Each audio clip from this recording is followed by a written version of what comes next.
Ayer vimos la primera parte del capítulo 1 de Job, donde la palabra nos describía a un ser humano muy aparte de los demás, muy especial, el perfil de Job, que sin embargo, a pesar de ser tan dedicado al Señor, tenía también sus problemas, específicamente con sus hijos, su familia también, su esposa inclusive.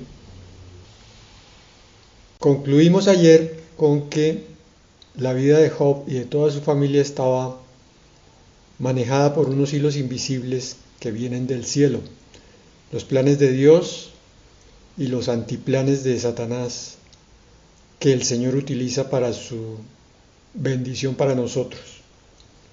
Hoy vamos a continuar entonces con el versículo 12 hasta el 22 del capítulo 1 de Job. La primera parte está en el versículo 12, es la raíz de la prueba, porque pues el título del tema de hoy sería la forma de enfrentar la prueba, las pruebas. Cualquier prueba que se presente, vamos a mirar cómo hizo Job.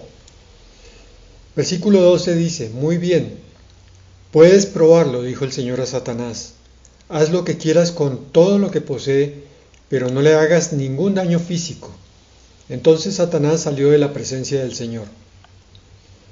Aquí se nos muestra que aún el propio Satanás es usado por Dios con el propósito de bendecir.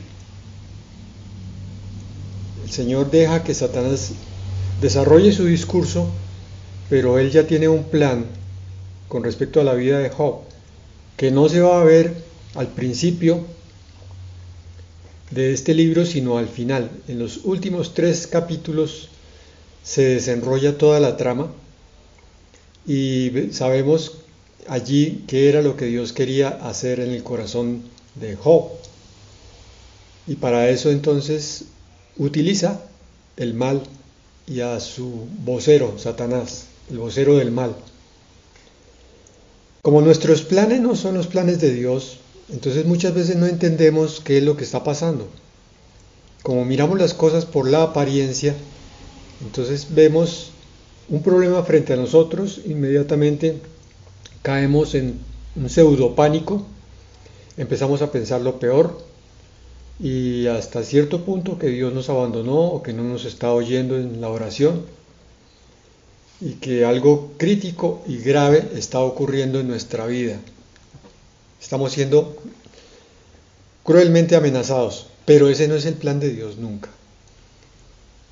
Si pudiéramos nosotros calmar nuestra mente y nuestro corazón en esos momentos y empezar a pensar con la palabra de Dios, veríamos que es cierto, siempre se cumple, todo obra para bien, lo cual nos transmite la idea de que aún las cosas que nosotros llamamos malas, el Señor las puede convertir en bendiciones. De hecho, siempre lo hace. Si siendo creyentes no entendemos, imaginémoslo lo que será para un no creyente. Un simple ser humano sin Dios ve como Job que se le vino el mundo encima. Murieron sus hijos, sus posesiones, sus criados, todo su ganado. En un instante se perdió. Por esa razón, en Apocalipsis 16 hay 3 versículos que nos muestran lo que es el corazón del hombre. Entonces, también nos va a mostrar una cosa crucial aquí, y es que la prueba prácticamente define quién es el corazón comprometido con Dios y quién es el que tiene el corazón propenso a apartarse de Dios rápidamente. Está en los versículos 9, 11 y 21 de Apocalipsis 16. Voy a leer 16, 9. Y los hombres se quemaron con el gran calor y blasfemaron el nombre de Dios, que tiene poder sobre estas plagas, y no se arrepintieron para darle gloria. Resalto, no se arrepintieron para darle gloria, para analizarlo un tris más adelante. ¿Qué pasó aquí? Que los hombres estaban recibiendo pruebas en el momento de la gran tribulación, pero su corazón nunca estaba dispuesto a reverenciar y a obedecer a Dios. Por tanto, lo que hicieron fue todo lo contrario, blasfemar el nombre de Dios. En el versículo 11 dice: y blasfemaron contra el Dios del cielo por sus dolores y por sus úlceras, y no se arrepintieron de sus obras. Van dos veces en un mismo pasaje. Significa entonces desde ya que la importancia de estos 3 versículos es crítica para que entendamos lo que es el corazón del hombre, cómo es de propenso a caer en un estado absolutamente oscuro, de tinieblas espirituales cuando vienen las pruebas, y que solamente aquellos que han sido escogidos por Dios y llenados con su espíritu son los que van a obrar exactamente al contrario. Apocalipsis 16, 21 confirma la tercera vez que pasa en un solo capítulo el mismo detalle. Dice: y cayó del cielo sobre los hombres un enorme granizo, como el peso de un talento, y los hombres blasfemaron contra Dios por la plaga del granizo, porque su plaga fue sobremanera grande. En resumen, hasta aquí, estos 3 versículos tan seguidos dentro del mismo pasaje nos muestran lo peligroso que es no estar lleno de Dios. Es muy fácil entonces que las circunstancias adversas de la vida lo hagan a uno apartarse todavía más de Dios. Y es lo que vemos cuando alguien está empezando en la iglesia y todavía no se ha comprometido con el Señor. Cuando le empiezan las dificultades pronosticadas, profetizadas, vienen las dificultades económicas o espirituales, no vuelven a la iglesia, porque dicen que se sienten indignos, pero en realidad es que hay un núcleo en el corazón que no está bien con Dios. Son muchos los que contienden con Dios, se molestan con Él o lo culpan de no quitar la prueba. Increíble que haya tanto orgullo en la carne para llegar a levantarse de esa manera contra el Creador Todopoderoso. Esto es mucha soberbia, la de una criatura que termina culpando a Dios por las circunstancias de la vida. Hay que tener entonces especial cuidado con esa frase que empieza: ¿por qué a mí? En el mundo cristiano decimos que en vez de gesticular con esa frase, digamos más bien: ¿para qué, Señor? ¿Cuál es el propósito de esta prueba que estoy teniendo? ¿Qué es lo que tú quieres que yo aprenda y cómo crezca? Porque cuando uno empieza, ¿por qué a mí?, ya se está poniendo en el plan de víctima. Pero, ¿por qué me ocurre esto a mí? ¿Yo qué he hecho? ¿Por qué Dios no me socorre? Todo el mundo empieza a ser culpable menos él.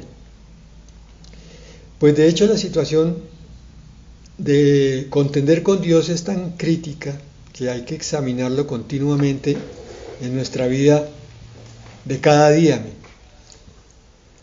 Y una pregunta es: ¿será que algunas vidas espirituales estancadas pueden tener como explicación que ese corazón está culpando a Dios de algo? ¿Está contendiendo con Él? ¿Está resentido con Dios?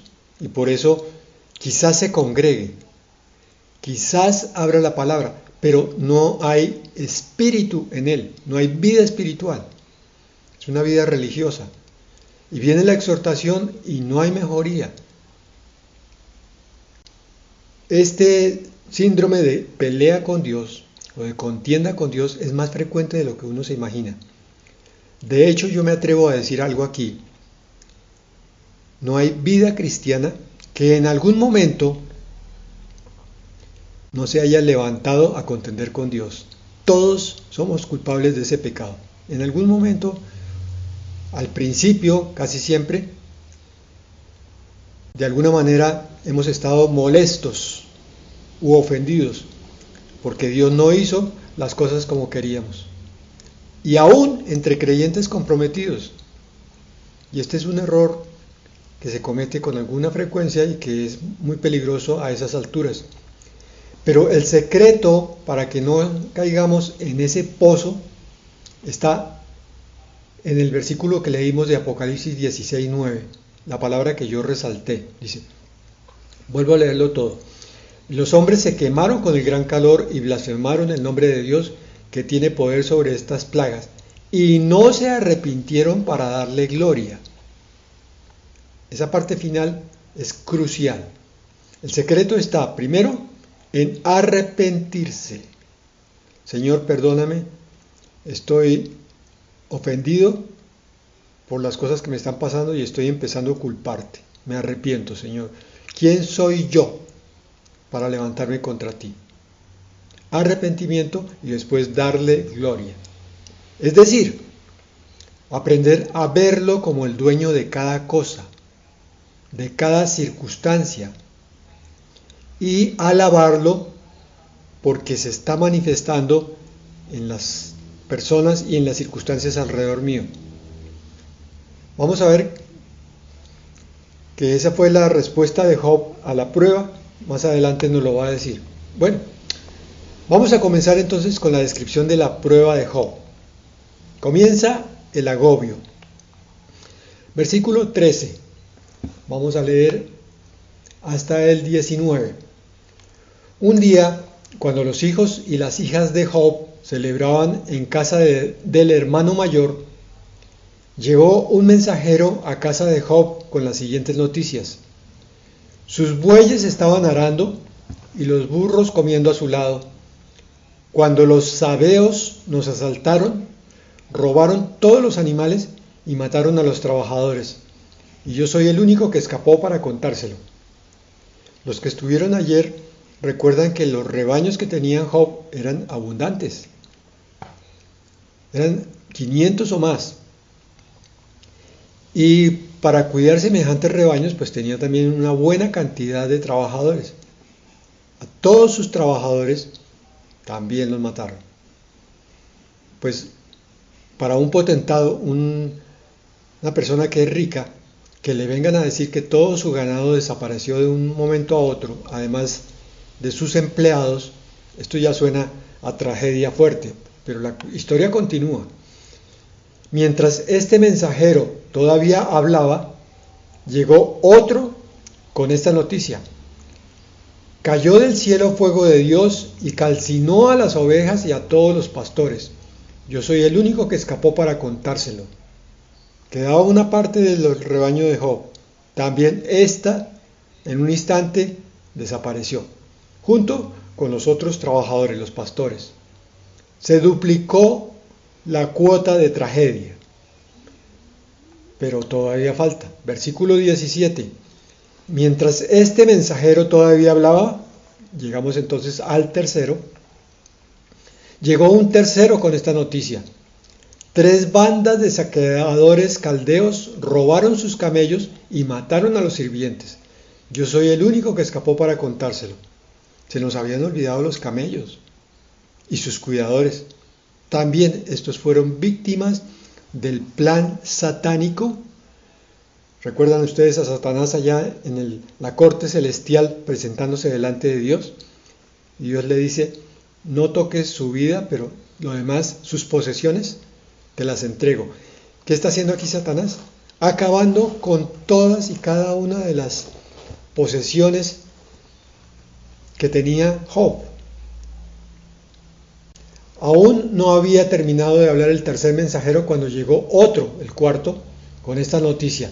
Sus hijos e hijas estaban festejando en la casa del hermano mayor. Por eso es que Job estaba tan preocupado. Él sabía que de pronto en alguna de estas festividades que solían hacer sus hijos podía pasar algo grave. Y aquí tal cual ocurrió. Versículo 19. De pronto un fuerte viento del desierto llegó y azotó la casa por los 4 costados. La casa se vino abajo y todos ellos murieron. Yo soy el único que escapó para contárselo. Yo me pregunto si Job pensaría en la vida espiritual de estos hijos en ese momento. Es decir, mis hijos Murieron todos. Tremendo dolor, tremenda carga para un corazón de padre amoroso y responsable como era él. Muy responsable de sus hijos. Está bien, están muertos, pero sus hijos murieron ¿en qué condiciones? Celebrando festividades mundanas. Murieron. Si estuviéramos en el Nuevo Testamento, la pregunta automática sería, ¿fueron salvos? Y aquí entonces se sembraría una duda sobre esta salvación de los hijos, porque no murieron precisamente por estar sirviendo a Dios. Bueno, este es el resumen en unos 6 versículos de la tragedia de Job. Su hacienda, sus posesiones, sus criados y sobre todo su familia, sus hijos, lo que más amaba, todo desaparece en un instante. El diablo, entonces, es el que causa que los malos se levanten, los sabeos, los caldeos, que vienen a robar y a matar. El diablo es el que hace aquí que haya robos y homicidios. Él causó todo esto. Miramos las noticias hoy en día, tantas cosas que pasan.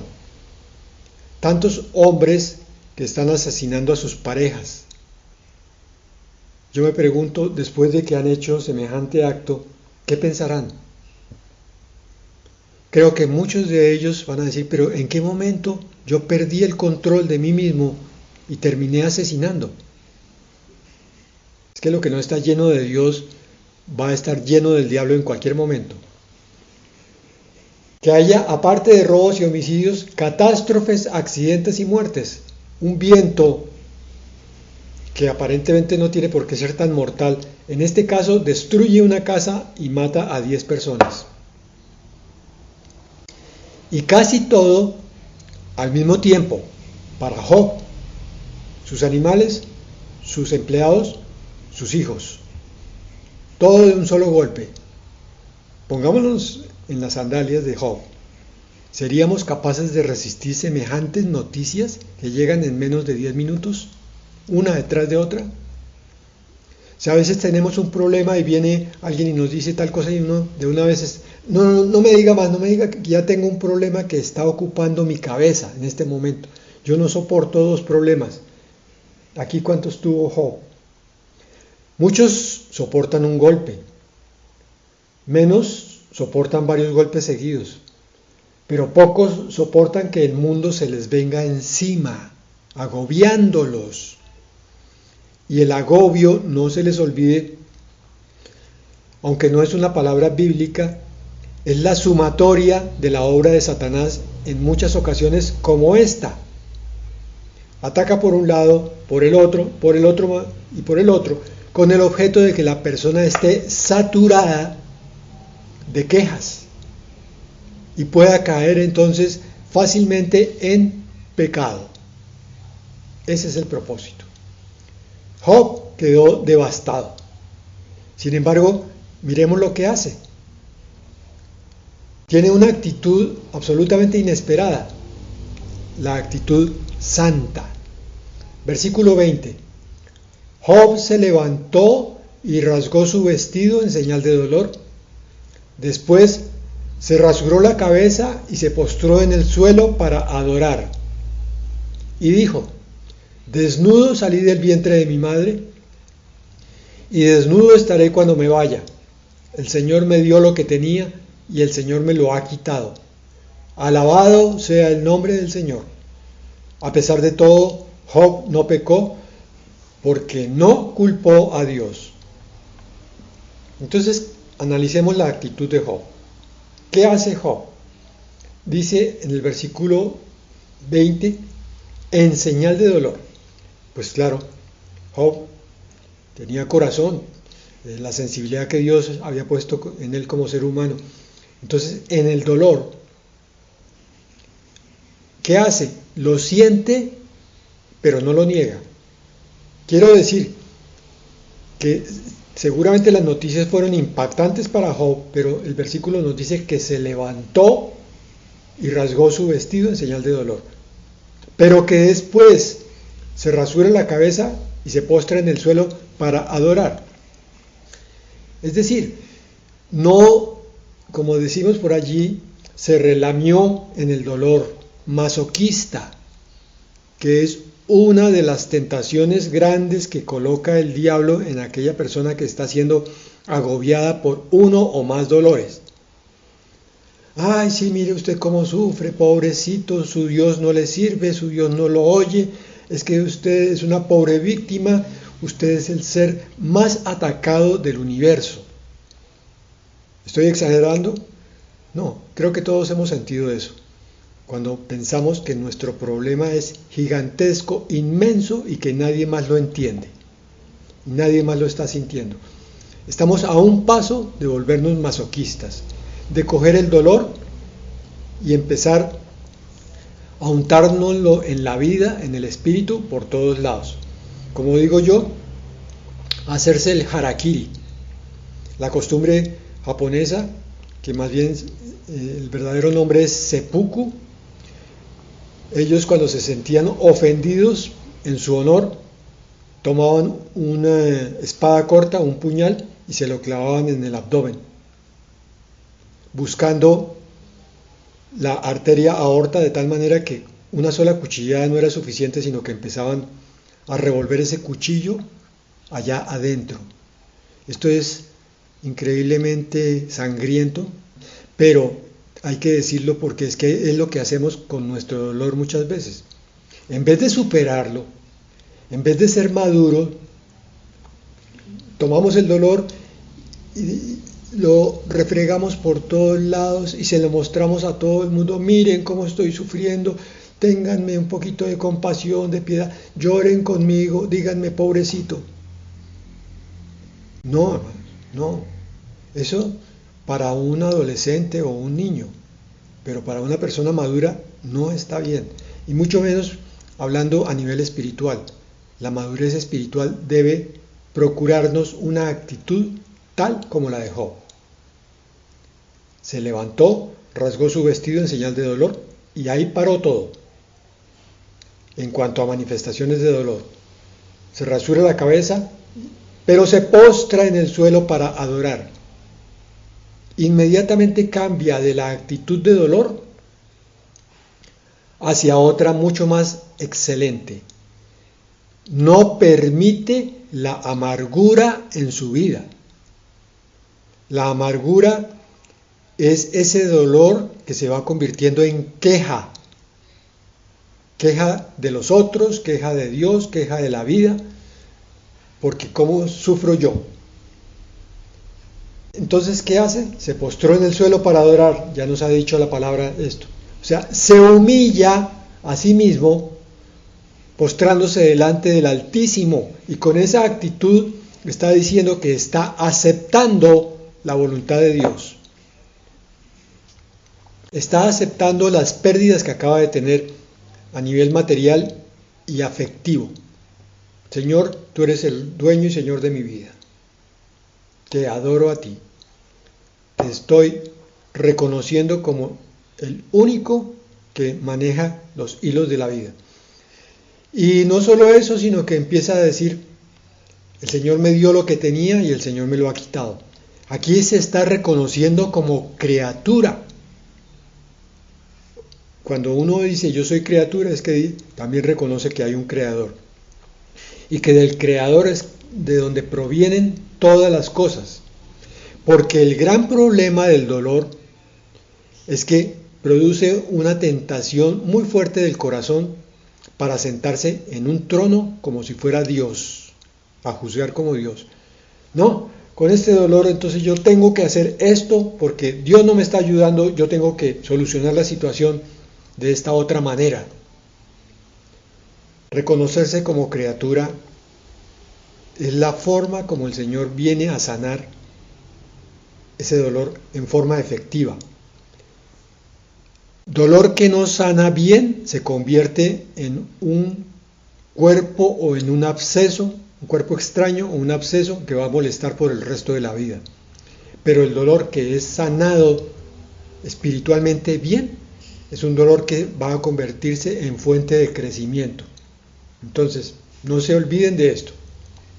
Cuando haya algo que no entiendan, algo que les esté pesando sobre la cabeza 1 tonelada, cuando el dolor sea insoportable, caigan al suelo y adoren. Y reconozcan que Dios es el dueño de todas las cosas. El Señor dio, el Señor quitó. Bendito es el nombre del Señor. Reconoce a Dios como el autor de su vida y de sus pertenencias. Por eso dice al final, alabado sea el nombre del Señor.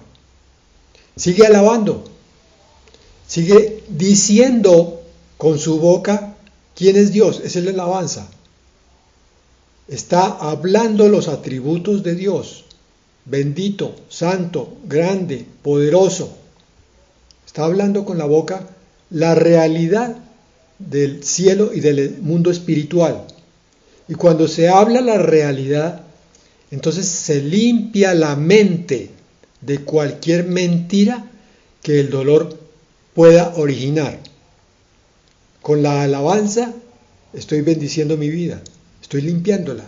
Grande Señor, poderoso, tuyas son todas las cosas. Gracias por lo que me diste, gracias por lo que tuve, que ya no tengo. Todo eso es bíblico, por consiguiente es palabra de Dios en la boca del siervo. Está limpiando entonces su entorno de cualquier maldición, porque el diablo quiere que por el dolor vengan maldiciones. ¡Qué desgracia! Mi vida, ¿no? Y hasta empieza a decir groserías, inmundicias, y echar la culpa a otros que no la tienen, y en últimas a Dios. Maldición tras maldición. Y esa maldición le está abriendo el camino a Satanás para su obra. Por el contrario, la alabanza está preparando la bendición que va a venir a su debido tiempo, después de que este dolor haya pasado. En resumen, la palabra que cité varias veces ayer, hoy la voy a leer, 1 de Pedro 5, 8 al 9. Hermanos, esta palabra a mí me ha servido muchísimo para quitar precisamente ese masoquismo, esa amargura cuando uno tiene un dolor, ese egoísmo y egolatría. Dice, especialmente el versículo 9, pero voy a leer desde el 8 para el contexto completo. Estén alerta, cuídense de su gran enemigo el diablo, porque anda al acecho como un león rugiente buscando a quien devorar. Hoy entendimos que el dolor puede ser una puerta a una gran bendición o una puerta a la obra de Satanás a través de las maldiciones. Y el versículo 9, que es el resumen de este capítulo 1 de Job. Manténganse firmes contra él y sean fuertes en su fe. Recuerden que su familia de creyentes en todo el mundo también está pasando por el mismo sufrimiento. Cuando tenemos una prueba en nuestra vida cristiana, lo que tenemos que mirar es al cielo, no a nuestro egoísmo, no a nuestro dolor, sino al cielo, entendiendo que Dios está permitiendo que todo su pueblo esté siendo probado, porque de ahí van a salir dos vertientes. Los cristianos entendidos y comprometidos como Job, y los cristianos que van a salir a renegar, cristianos entre comillas, que van a salir a renegar de Dios, hasta que aprendan de esa misma prueba y maduren, hasta que alguien les predique y les muestre que el dolor no es sano mantenerlo mucho tiempo en la vida, sino hay que buscar la sanidad de Dios, la que Él prometió en muchos pasajes cuando creemos en Él. Recuerden que su familia de creyentes en todo el mundo también está pasando por el mismo sufrimiento. Esta palabra es vital para estos tiempos. En estos tiempos donde estamos sufriendo presiones y estrecheces de toda clase, problemas de salud, problemas económicos, problemas familiares, recordemos que es necesario que entremos al cielo a través de muchas tribulaciones. Como valientes, como maduros en la palabra del Señor, nos levantamos y entonces oramos unos por otros. Oramos unos por otros. Por favor, sean más sensibles a las peticiones de oración, sean más receptivos y respondan también más. Cuando alguien pide oración, acompañémoslo, porque es hoy por mí o mañana por ti. Amén y amén.